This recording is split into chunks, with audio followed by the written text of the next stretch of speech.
Also here in Washington is Stanton Friedman, a physicist who's been involved in nuclear space and research for such companies as General Electric, Westinghouse, and General Motors. He has studied and lectured on UFOs for almost 30 years and is in Washington this week taking part in the International Symposium of the Mutual UFO Network. Mr. Friedman, there are books, there are magazine articles, there are television interview programs which have very little time, such as this one. Give it your best shot. If you are seeking to convince the skeptical, what do you point to? I'm seeking to convince the healthy agnostics. The skeptics don't want to listen to the data and my findings. I point to the 2,400 plus landing trace cases, physical changes in the environment, collected from 65 countries. I point to the 3,200 cases in Project Blue Book Special Report 14, 20% of which couldn't be explained, and all the characteristics we attribute to flying saucers. I point to the 3,500 pilot sightings collected by a NASA scientist on the West Coast. I point to Bud Hopkins' 140 abductees with a waiting list of 200, and an enormous amount of data in the form of documents, some of them obtained from the government directly, some not so directly, clearly indicating that our planet is being visited, that some UFOs are alien spacecraft, and that we are indeed dealing with a cosmic Watergate.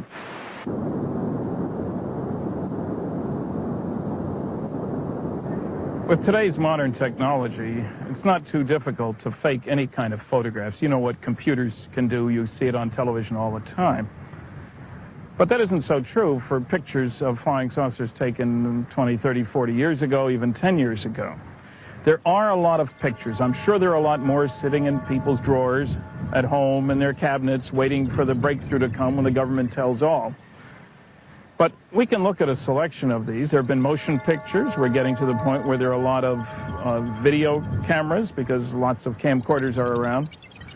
This first one was taken motion picture in the southwestern part of the United States near the Four Corners area.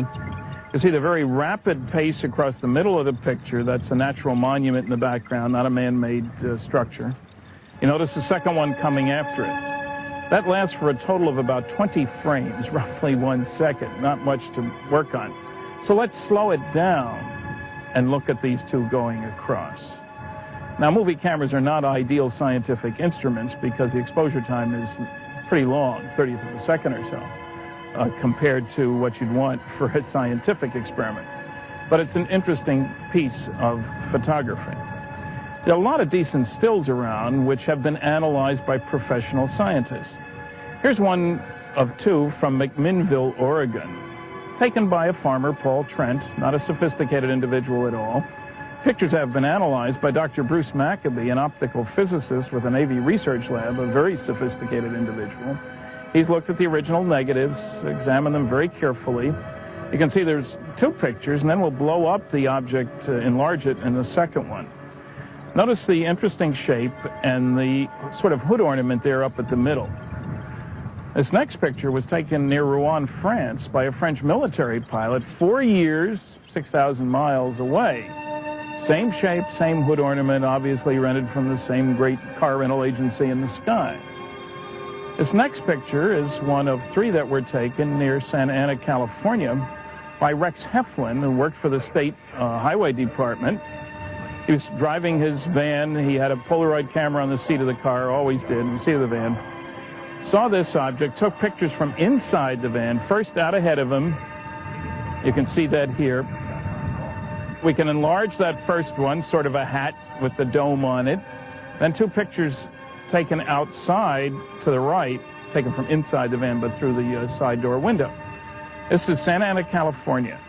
3 years later, and 7,000 miles away, includes Romania.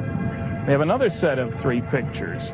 There were three witnesses to this one, two people watching the guy take the pictures. They were analyzed in Romania, again in England, published in one of the better journals, of Flying Saucer Review.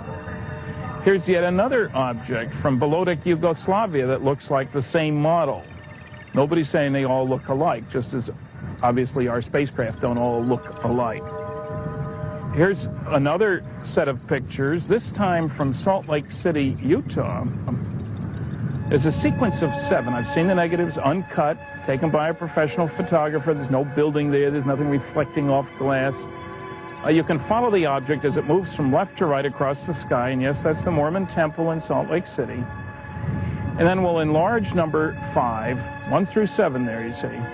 Enlarge number 5, and I think that region around the object is an ionized air plasma related to a magneto-aerodynamic propulsion system. The next picture is from Hawaii. The object's in the upper right-hand portion. You notice the palm trees and the hula girls. And here's a blow-up of that same frame. That's Hawaii. Here's one from Yungay, Peru. 2 objects in this one in the upper left-hand portion of the picture. And here's a sequence from Trindade, I'm told it's pronounced, 600 miles east of the coast of Brazil. The ship was there as part of the International Geophysical Year and had an official Brazilian Navy photographer on board. There'd been a sighting earlier in the week in that area. It was broad daylight. Suddenly everybody shouts, "Hey, there goes a flying saucer. Take a picture," in Portuguese, of course. Grabs his camera, takes the pictures, takes 6 of them. 4 of them show the object. As the object came in from the right at high speed, makes a sharp turn, and takes off again, a Saturn-shaped object like the planet Saturn. The pictures were eventually released to the public by the president of Brazil, Juscelino Kubitschek. Here's the first one. This is at some distance now. Here's number 2. Here's number 3. And here's number 4. And this is the best of the batch, so we'll blow that one up, and we'll enlarge it once again.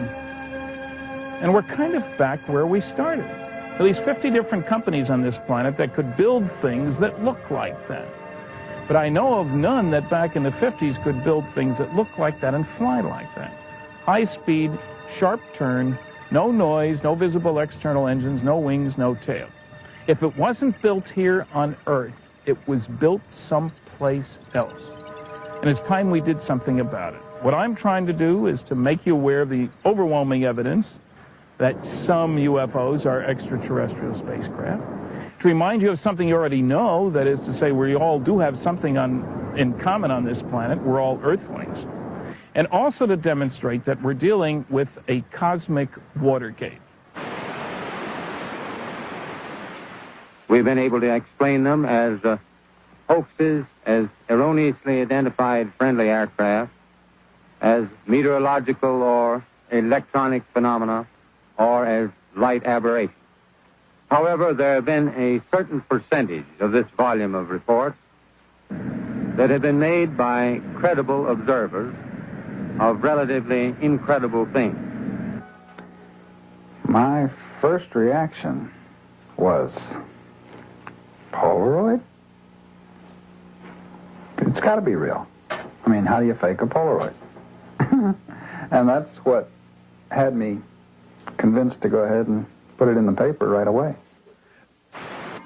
What if all of us in the world discovered that we were threatened by a power from outer space, from another planet? Wouldn't we all of a sudden find that we didn't have any differences between us at all? Ronald Reagan made allusions to alien forces not once, but 5 different times, including a speech before the United Nations. And why did he say that 5 times? Once, it's a nice figure of speech, but he said it in the United Nations. He said it to Gorbachev in Geneva. Gorbachev responded, saying he didn't disagree with him. He said it at a high school in Maryland. Why bring that up unless there was some reason for bringing it up? The greater the education, the more likely to believe. It's exactly the opposite of what the skeptics have been trying to tell us for decades, but they don't have any data. If you're a believer, you're with the cream of the crop. It's time to come out of the closet. You're not at the bottom of the barrel. Let's stop being apologist ufologists and closet ufologists. Let's tell it like it is. While in space as command pilot on Gemini 5, astronaut General James McDivitt saw an unidentified object approach his spacecraft and then move away when he tried to film it. One astronaut who actually chased a UFO while a fighter pilot in Germany in 1951 is Colonel Gordon Cooper. One of the original 7 Mercury astronauts, Colonel Cooper sent this letter to the United Nations, November 9th, 1978, to express his view on UFOs. I believe that these extraterrestrial vehicles and their crews are visiting this planet from other planets, which obviously are a little more technically advanced than we are here on Earth. Incidentally, a poll taken of engineers and scientists involved in research and development activities, twice no less, shows that 2/3 of those who expressed an opinion said they're real too. So you're in very good company. As a presidential candidate, Jimmy Carter vowed to completely open the government's UFO files because Carter said he had seen one himself. In 1977, there were hints in national magazines that disturbing revelations were about to be made by the president. They never were, and Carter didn't open the files. We wrote to ask him why, and we're told Carter is too busy for any interviews.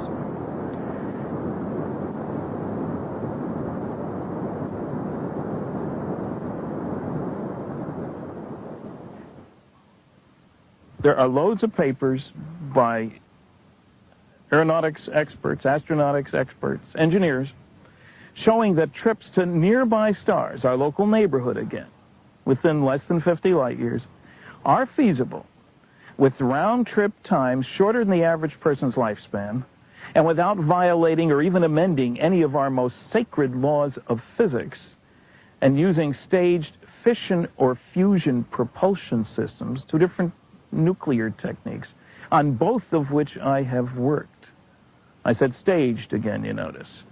Now, some people might think, uh-oh, here comes the science fiction. Got to have science fiction and flying saucers, right? Wrong. There really were nuclear rocket programs. I've worked on both fission and fusion. The NRX-A6 nuclear rocket reactor propulsion system, reactor's only about this big, had a power level of 1,100 megawatts, half the power of Grand Coulee Dam. I worked for Westinghouse on that one. That was preceded, incidentally, just to surprise you a little more, aircraft nuclear propulsion systems in the late 50s. We successfully operated jet engines on nuclear power. Nuclear ramjets in the mid-60s successfully operated nuclear power on the ground. Now, the fission program was the largest, and we had a whole bunch of different systems that we tested. Here's the Phoebus 2B. Los Alamos built these, a whole series of them. Very similar to the NRX-A6, a little larger, maybe this big. The most powerful one had a power level of 4,400 megawatts. That's twice the power of the old Grand Coulee Dam, this big. Now, this isn't Walt Disney now in a science fiction movie. This is reality. That ran, and these pictures were taken from a long distance away. You don't want to be close to one of these things when they're operating. That's nuclear fission. Yes, it's the same energy conversion process that's used in nuclear-powered submarines, aircraft carriers, cruisers. There's over 300 nuclear-powered ships out there. They won't take you into space.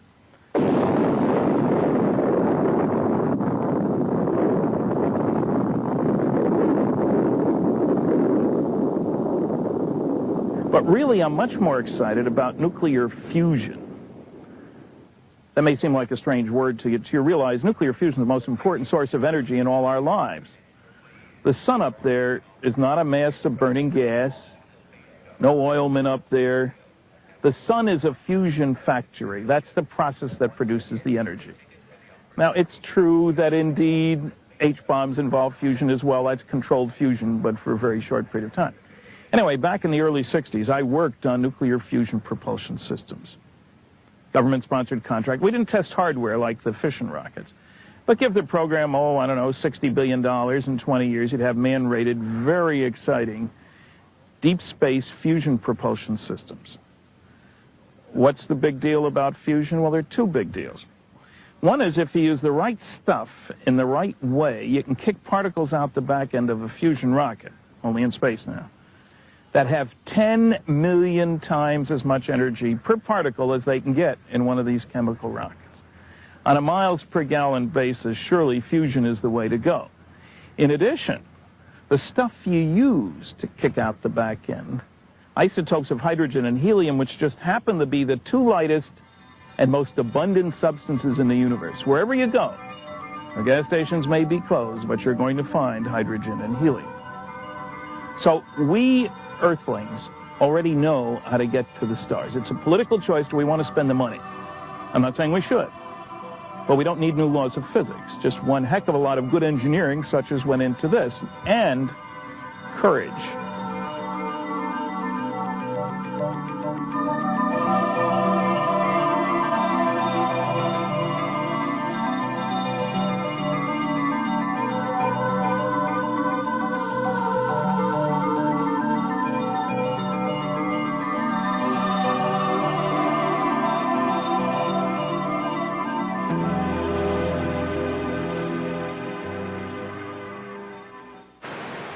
This home videotape was recorded during one of the trips to the Groom Mountains. Okay. Good luck. No, what? Did you see that move it did? No, I didn't. It went like I kept doing. Wow, look how bright it's getting. Look at it now. It's getting bright. Not bright enough for me to get the sun of a bitch. Here, hold on, right here.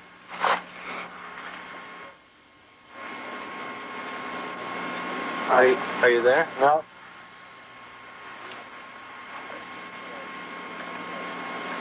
It is bright right now.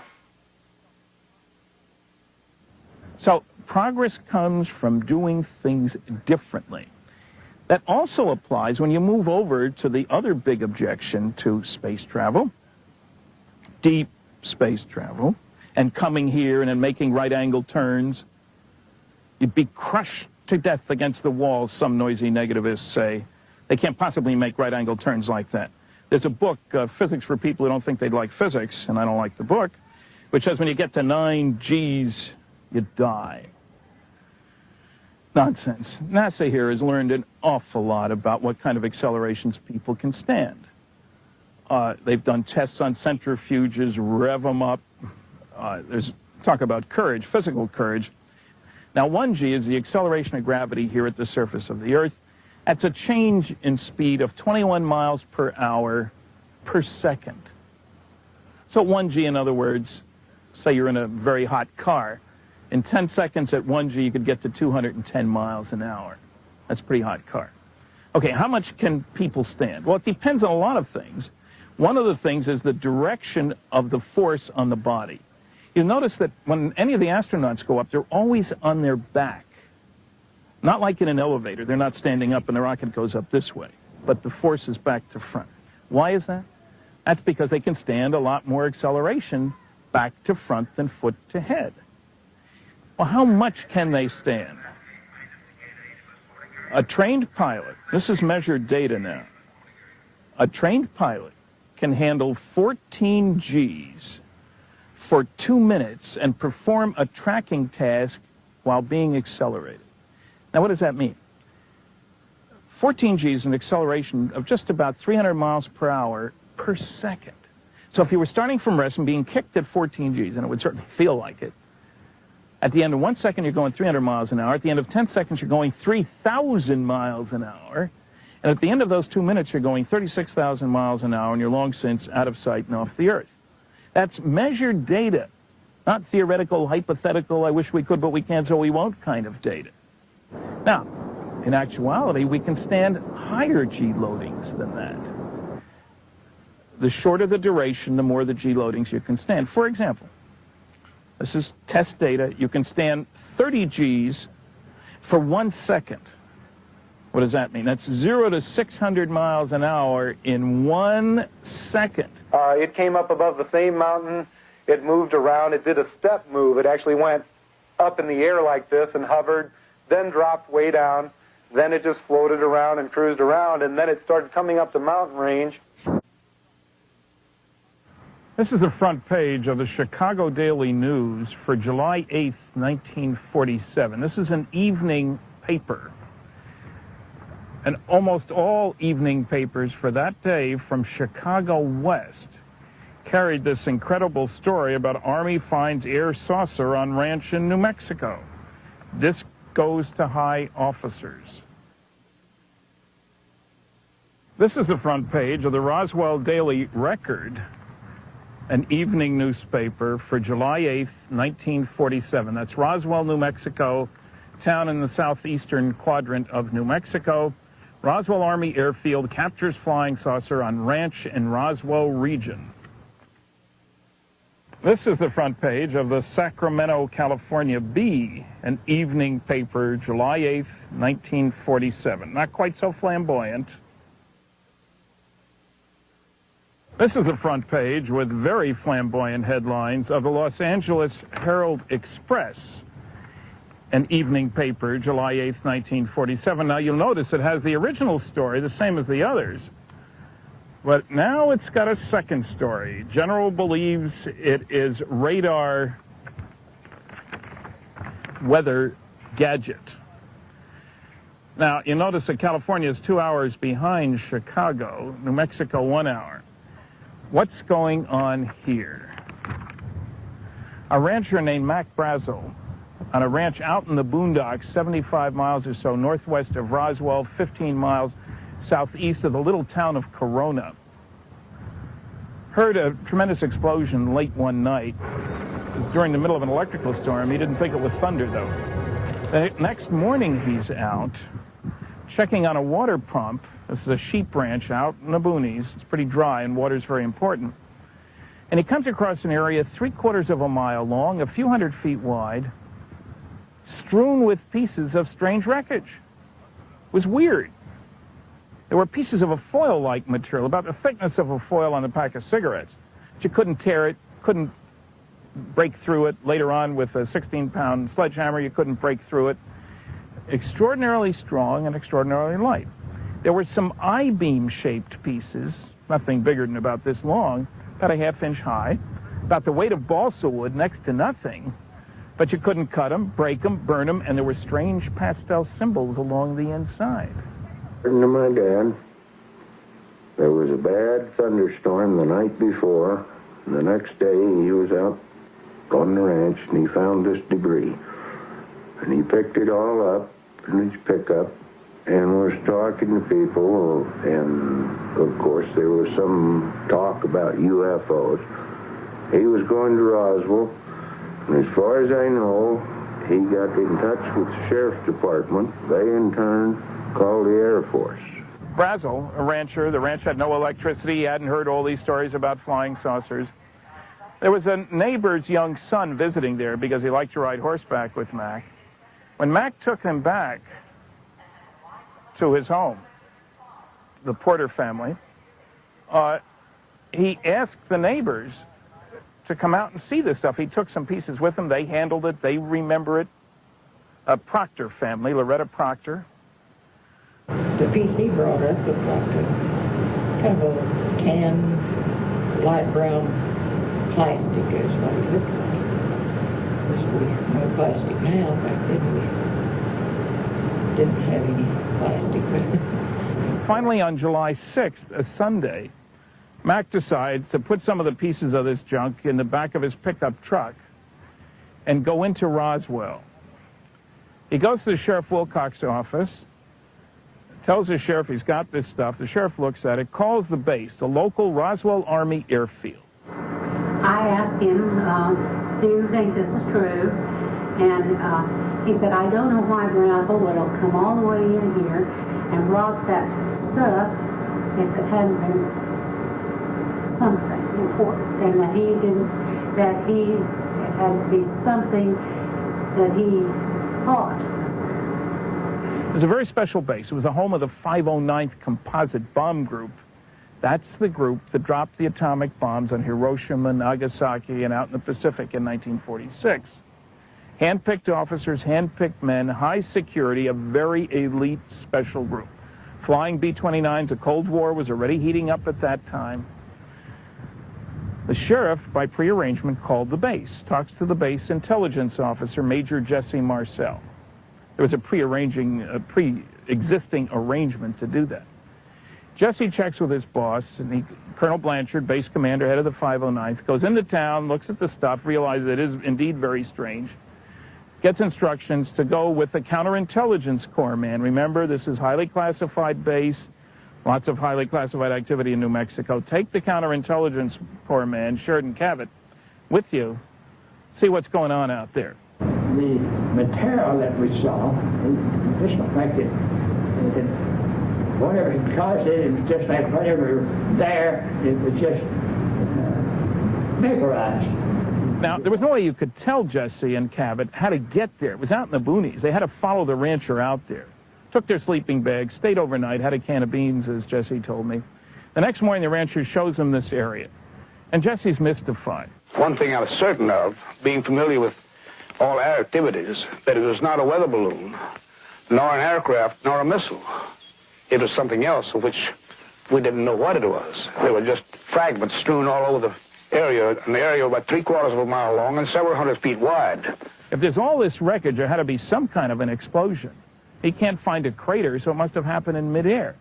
They load 2 vehicles, an Army carryall and a Buick, with as much of this stuff as they can fit in. There was lots of it left behind. And they head back toward town. It's late now. Jesse stops at home, wakes his wife and 11-year-old son, brings in some of the pieces of stuff to the kitchen table. They try to fit the pieces together to get some idea of how big this thing must have been. There was black plastic-type debris like bakelite, which was shattered. It was very brittle material. And then there were fragments of what appeared to be I-beams. And the son is important because he's now a medical doctor, Jesse Marcel Jr.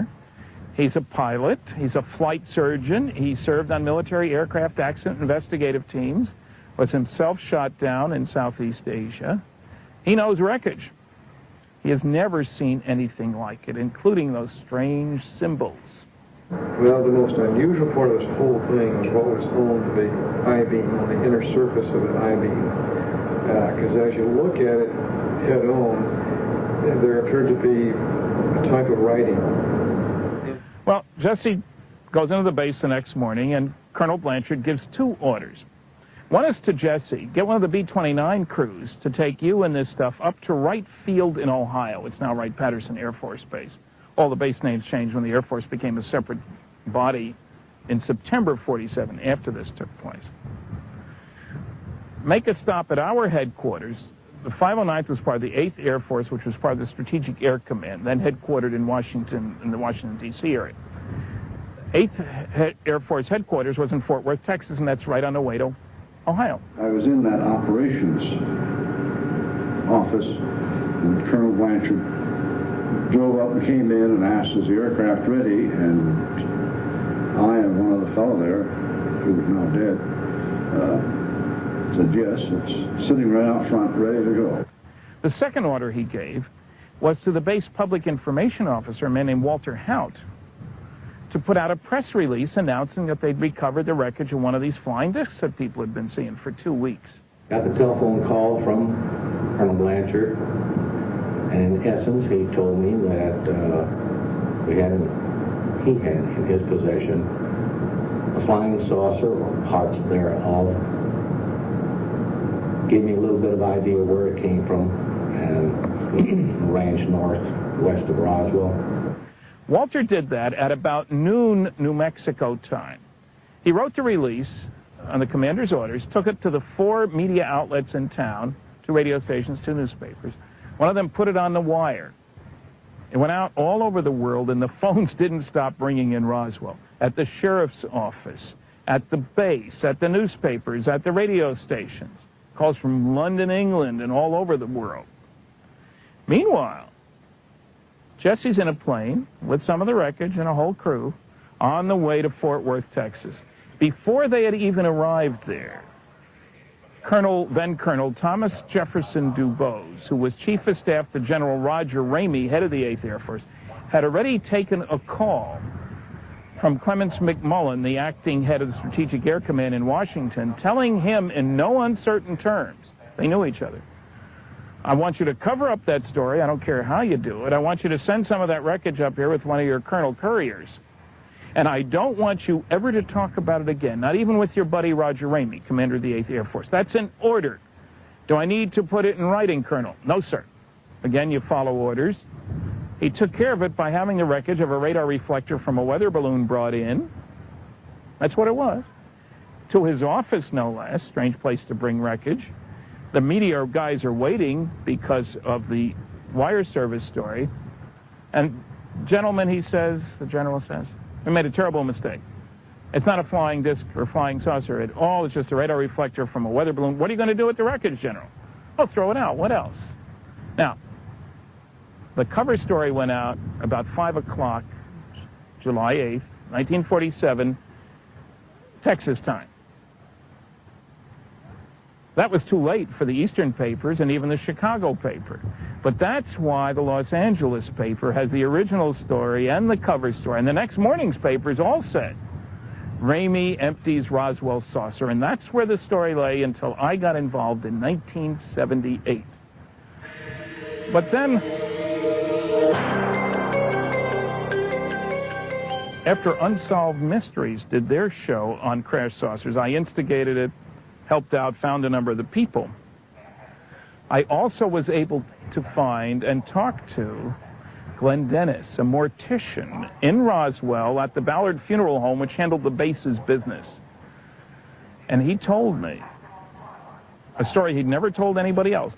Glenn told the story that he got several calls in early July from the base mortuary officer. What should they do? What would he advise? What was the smallest body bags that they had there? And I think I informed you that we usually kept a 4 foot, but I could possibly get a 3/6. What fluids could you use to treat a body that had been out in the sun for a long time and that wouldn't interfere with later analysis of body fluids? What would your procedure do to changing the, like the chemical compounds, the tissues, the blood and all that? What would that do? Would that destroy any of it? And Glenn says, well, is there a crash? Well, no, this is all hypothetical. And he said, well, you know, when bodies are in a crash, you can fit them in a 5-gallon jug. No, these bodies weren't in a crash, but they were out in the desert for several days. Well, later that day, Glenn drove the ambulance, which was also a Hearst, of course, in those days, dropped an airman off at the base hospital, parked it around the back, went in to see a friend of his who was a nurse in the base hospital. It was hot, just going to get a Coke. This nurse had only been there. She'd only been commissioned like around 3 months. And she had graduated from college and taken the state boards and gotten her license, and then she went into the service. He sees 2 Army ambulances out there with strange sort of half canoe-like segments in them and MPs guarding. And they challenged him. He says, well, I'm Glenn Dennis, I'm the mortician. He belonged on the base. He had clearances and stuff to get on the base. Anyway, as I started back to see her, before I got back to the lounge, there was some examining rooms on each side of the hall. And she came out of one of the examining rooms and coming across the hallway. And I noticed she had I don't know, it was a handkerchief, a piece of gauze wad over her mouth. And then she saw me and she said, what are you doing here and how did you get in here? She said, my gosh, get out of here as soon as possible. She said, you're going to get in a lot of trouble. Which is a strange way to be greeted. And there's a military guy there who shrieks at him, get that SOB out of here. Who is he? Nobody likes being called an SOB, and he did use the words. And he's confused about what's going on here. And this guy's yelling some more, get him out of here. And then Glenn said the wrong thing. Has there been a crash? Don't you go telling any stories about a crash. This guy's lambasting him verbally. And Glenn says, you can't do anything to me. I'm a civilian. Now, there's a black sergeant there. There's a red-headed, nasty officer, but I didn't know it when Glenn first told the story. And the sergeant says, we use guys like you for dog food. Glenn gets mad and says, we use guys like you for coyote bait. Great dialogue, but there's a reason for telling you that. Anyway, he gets literally escorted out, MPs on each side, taking him out to his hearse, follow him back to the funeral home. He gets a call later from the officer, don't you ever say anything, and he still doesn't know what's going on. He said, you did not see anything, there was no crash here. You don't go into town and making any rumors that you saw anything, that there was any crashes. The next morning, he leaves word for the nurse, and she calls him back, and they meet at the officers' club, and she's very upset. She'd been going to get some supplies, and in the room she goes into, there are a couple of doctors autopsying 3 strange bodies there, and the stench was terrible. She said, the doctor said, hey, this isn't anything we've ever seen before in our life, and there's no textbook that's ever covered this, you know. She saw the bodies, but she wanted to get out of there. They said, oh, you can't leave. Well, I've got chores to do. Oh, no, you've got to help us. And she's taking notes while they're dictating, and this terrible smell. I said it was the most gruesome, most horrible sight that she'd ever seen in her life. The smell was almost devastating. She said, I was never so horrified in my life. And she said, I don't know if I'll ever sleep again or anything else. She said, I've never seen anything so gruesome. She drew for Glenn what the bodies looked like. The upper arm was longer than the lower arm. Big heads, small bodies, big eyes, practically no nose, mouth, ears. 4 fingers, no thumb, long, slender fingers. She drew that for me. He had to promise her he'd never talk about it. She drew me a diagram of the head. She drew me a diagram of the arms and the hands. And it was on the back of a prescription pad where, you know, the nurses always carried a prescription pad, you know, and all taking notes and everything for the doctors and all that. These were rather small, but she had drawn those the night before. And she gave them to me. She said, you know, that you can have these, but there again, I was sworn to secrecy again, that, you know, either destroy them after I got through with them or whatever. Glenn's testimony then opened up the notion that there were 2 vehicles that crashed. After the Unsolved Mysteries program ran, there were many more witnesses came forward. This is what led aviation and science writer Don Berliner, who's also been interested in UFOs for more than 30 years, and I, to do our book, Crash at Corona, with the latest testimony. And, you know, one thing that should be stressed here, there was very strong intimidation about 2 witnesses not to talk about what they saw. As an example of that, the sheriff's granddaughter, many years later, was living with her grandmother. The sheriff was dead. And there was something on television about flying saucers, and the grandmother said, you know, I've never told you, but the reason your grandfather didn't rerun for sheriff is that when that saucer crashed, he saw quite a lot. And after things were quieted down, the military came to him and said, if you ever talk about what you saw, we will kill you and we will kill your family. She was standing there with my grandfather. I said, did you hear them say that, Big Mom? That's what I called him. And she said, yes, I did, Barbara. And she said, that's exactly what they told her. Now, let me go back to the little story about the dog food. I learned that the most classified base, probably in New Mexico, at least was Sandia Base up in Albuquerque. Nuclear weapons-related base. Even now it employs 8,500 people. It's a laboratory, 3,500 are engineers and scientists. That's probably where the wreckage from the Plains of St. Augustine stuff went, including the bodies. And many people have complained about this red-haired officer and black sergeant. Well, I only heard about that from Glenn Dennis the second time around. And then I got a call in a letter from somebody who'd watched the show who said he was out there at the site and he's describing what happened, and he too mentions a red-haired officer and a black sergeant. Completely independently, he had no way of knowing of Glenn Dennis's testimony. Well, the interesting thing here, desegregation didn't happen until the following year. Blacks were not well treated in the military. And some people have said there weren't any black sergeants working for white officers. Well, there were. I've met one who worked at a SAC base who handled the dog detail, the canine detail. That's one place where this guy could have worked. And that would explain why he would make such a strange remark as we use guys like you for dog food. So this gives an internal consistency to the story.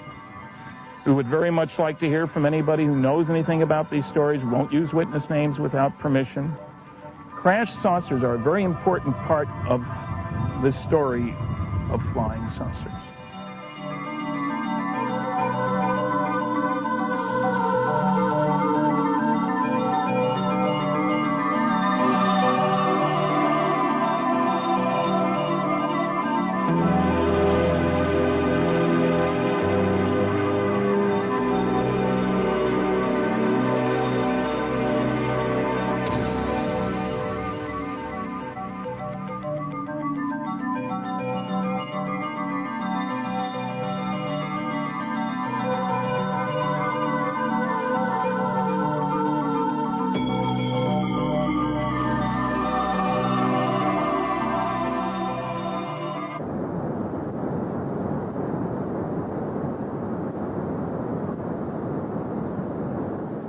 The evidence is overwhelming that responsible, respectable Earthlings, people whose testimony you'd like on your side in the court of law, have indeed on many occasions observed not only saucers sitting on or near the ground, but saucers accompanied by critters, creatures, little guys, whatever you want to call them. I don't mean once or twice. There's a guy in Missouri named Ted Phillips who over the last couple of decades has collected more than 4,400 physical trace cases from 65 countries. These are cases where the saucer is seen on or near the ground, and after it leaves, one finds physical changes, the equivalent of burn circles, burn rings, Landiger marks, swirled vegetation. I don't mean these crop circles. That's a whole other business. Directly associated with the presence of a real craft. And frankly, after you read your first 200 cases, it's dull. The same thing keeps happening all over the world. In 24% of those cases, over 1,000, reports are made of creatures associated with the craft. There's a humanoid study group of the Mutual UFO Network, the world's largest respectable UFO group. And they've collected more than 3,000 reports of humanoids. Abduction researchers, and I know a number of professionals who cumulatively have examined well over 1,000 abduction cases. Some of them involving several people at the same time, some of them involving the same people abducted repeatedly over a period of many years. Now, here's a typical physical trace case. This is on the Johnson farm in Delphos, Kansas. Ronnie Johnson, age 16, finishing his chores for the evening, getting ready to go in for dinner, looks up, and here's this glowing mushroom-shaped object sitting a foot or two off the ground, brilliantly lit. Not light bulbs, but just glowing. So bright he could barely see. You know how you get blinded by bright lights? He's standing there, kind of petrified, and frankly, he was paralyzed. He couldn't move, neither could his dog, so it wasn't psychological. He's standing there, and this thing suddenly takes off. It just clears the shed, whose shadow you can see in the picture, and it moves off slowly in the sky. He dashes into the house, 250 feet. I've been on the farm. Tries to tell his parents about this flying saucer that he'd just seen. Naturally, they laughed. They didn't believe him. Naturally, he got angry. You don't have to believe me. You go out and see it for yourself. And they did go out, and they did see it. Then, with a little more effort, he convinced them to go back to the place on their farm where this saucer had been sitting on or near the ground. They get out there, and they see this glowing ring of soil. The bottom of the tree was glowing. A board was glowing. This is really weird. Mother reaches down, touches the glowing ring of soil, picks up her hand. Her fingers go numb. Can't take pulses at the restaurant where she works as a nurse for the next couple of weeks. They're kind of concerned about this. They take pictures. They call the sheriff's office. The sheriff comes out the next day, takes soil samples. They're worrying about radioactivity. The soil wasn't radioactive. A reporter for the local paper, the Delphos Republican, picks up on the story because it's on the sheriff's file.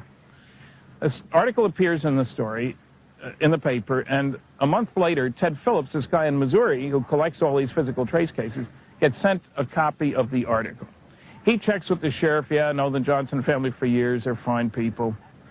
Ted decides to go out there. It'd been a month. There'd been rain. There'd been snow that had melted, but might be worth looking at. He gets out there. Everything is mud except for the dry ring of soil. Mud on the inside, mud on the outside, but the ring is dry.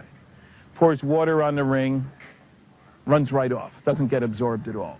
Took a whole bunch of samples, both in the ring soil, the ring's roughly 10 feet in diameter, and in the inside and outside the ring, in the control samples. He ran tests. First, he ran a seed germination test. The ring soil wouldn't grow anything. The normal soil, the seeds germinated fine. He ran a moisture absorption test.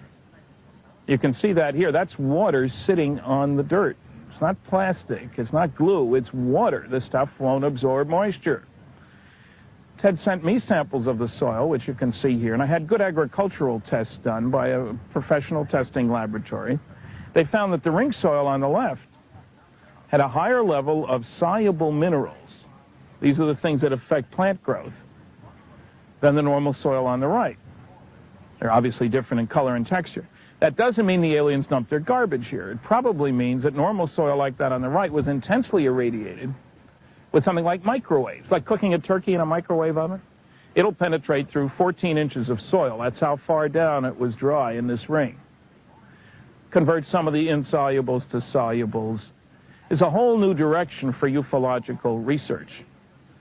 A NASA manager has said that they would test any lab specimens that were required for testing about UFOs.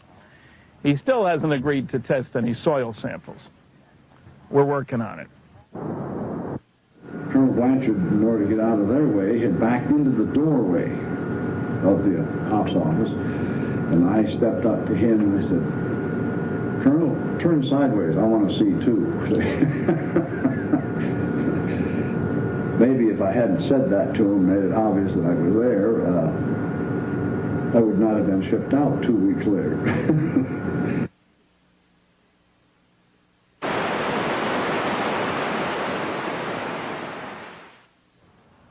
Some people might say, hey, look, so they're holding back data. What else is new? Everybody knows the government hasn't told us all it knows. If it can have a black budget of 34 billion, 35, 36 billion, does it matter? I think it matters a great deal. The best hope I see for a decent future for this planet is an earthling orientation, as opposed to the nationalistic ones, which we all pick up early on and keep the rest of our lives. The easiest way to get an earthling orientation is to recognize that to aliens coming here, we are all earthlings. The differences don't matter, I would expect, to them. So the reason I think this matters is, as a nuclear physicist very much concerned about the proliferation of nuclear weapons, is that we need to move in the direction of the earthling orientation. It's time the government put some of the data out on the table. What are my goals about all this stuff? Very simple. I've got a 16-year-old daughter. I'd like to see her generation act in such a fashion that we could qualify for admission to the cosmic kindergarten. If we can't do that, maybe the cosmic preschool. I think it's the best hope for a decent future for the planet. I have a 6-year-old grandson. I hope his generation behaves in such a fashion that we create a planet that is indeed suitable for intelligent life. I don't think we've done a very good job so far.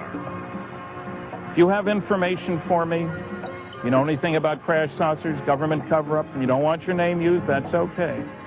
Please contact me.